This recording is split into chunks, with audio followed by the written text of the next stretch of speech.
नानी यता हेर्नु अहिले चाहिँ मेरो कान्छी बहिनीले मेरो छोरा बोक्दैछ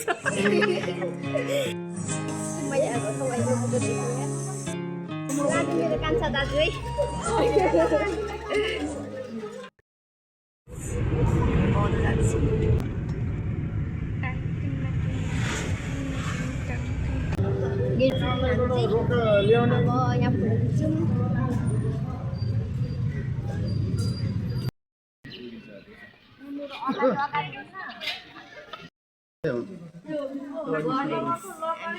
पुगिसक्यौँ अनि भेना हुन्छ यहाँ दिदी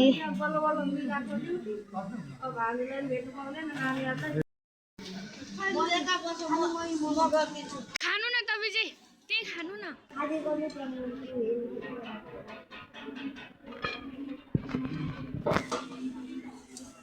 हेलो गाइस हामी चाहिँ किमा नुडल्स खाँदैछ तमन्नाले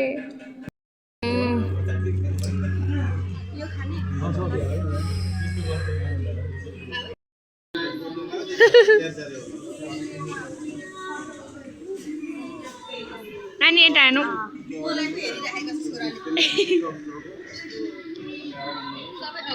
अहिले चाहिँ मेरो कान्छी बहिनीले मेरो छोरा बोक्दैछ हामी चाहिँ अहिले बौद्धमा छौँ किमा नुडल खाएर बाहिर निस्किँदैछौँ म चाहिँ उसको नाना हो मेरो पनि युट्युब च्यानल छ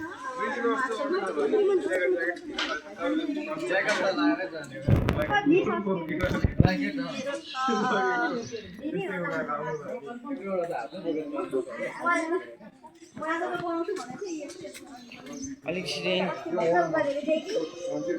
मात्रै छ हामी चाहिँ कपडा पसलमा यहाँ दाजुहरूले लुगा किन्नु हुँदैछ सबै यहाँ छन्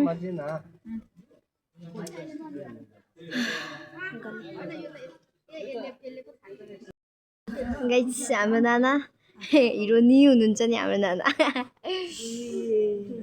हिरो नि हुने समय गयो हिरो नि हुन्छ हो तर मेरो हिरो छोरा भेनासँग हुनुहुन्छ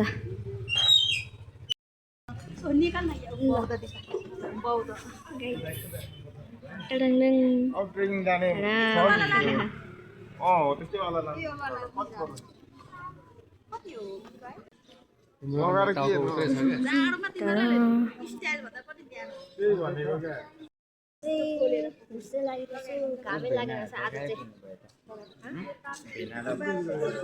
हाम्रो भेनाहरू कहाँ जानुभएछ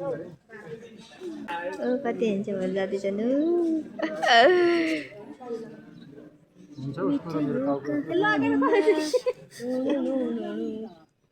आज अलिक जाडै रहेछ है घामै लागेको छैन आज त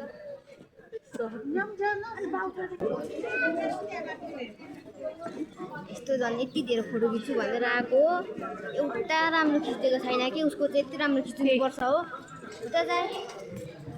के गर्नु अल्छी लाग्यो नाना एउटा राम्रो फोटो खिचेको छैन म त अहिले एकछिन फोटो खिच्नुपर्छ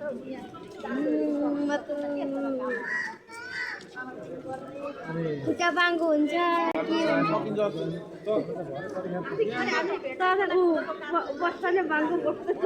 अनि भन्नु नि त अनि यसरी यसरी पोज दियो भनेर जस्तो भयो भने त्यस्तै खिच्दै हुँदैन अब पोज यसरी बाङ्गो छ यसरी मिला भन्नु छैन अनि घाम पनि लागेन हौ त बिहानबाट हुन्छ लागिरहेको छ यस्तो राम्रो देखियो दाजुहरू यहाँ हुँदो रहेछ यहाँ चाहिँ मामा भान्जी हिँडिरहेको छ हौ ए मामा भान्जा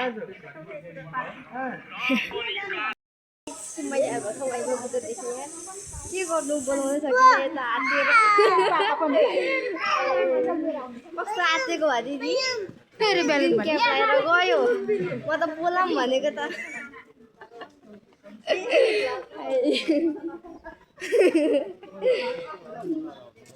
होइन हौ यहाँ भ्लगमा हौ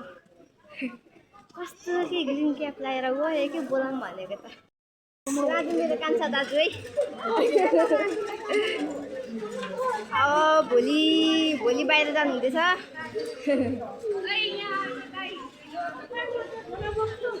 हामी दुईजना दाजुहरू बाहिर जानुहुँदैछ भोलि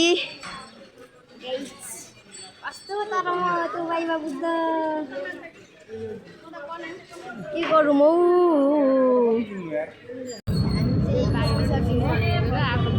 अब पुग्ने बेला भयो ग्रुपै बसिरहेको छु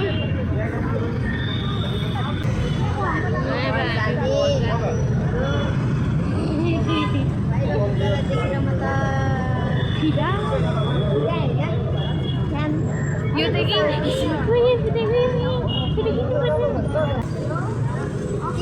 खाजा खाँदा मासु अड्केर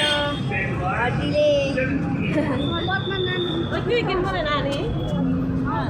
दाजुहरू खोइ आउने भएन कारण म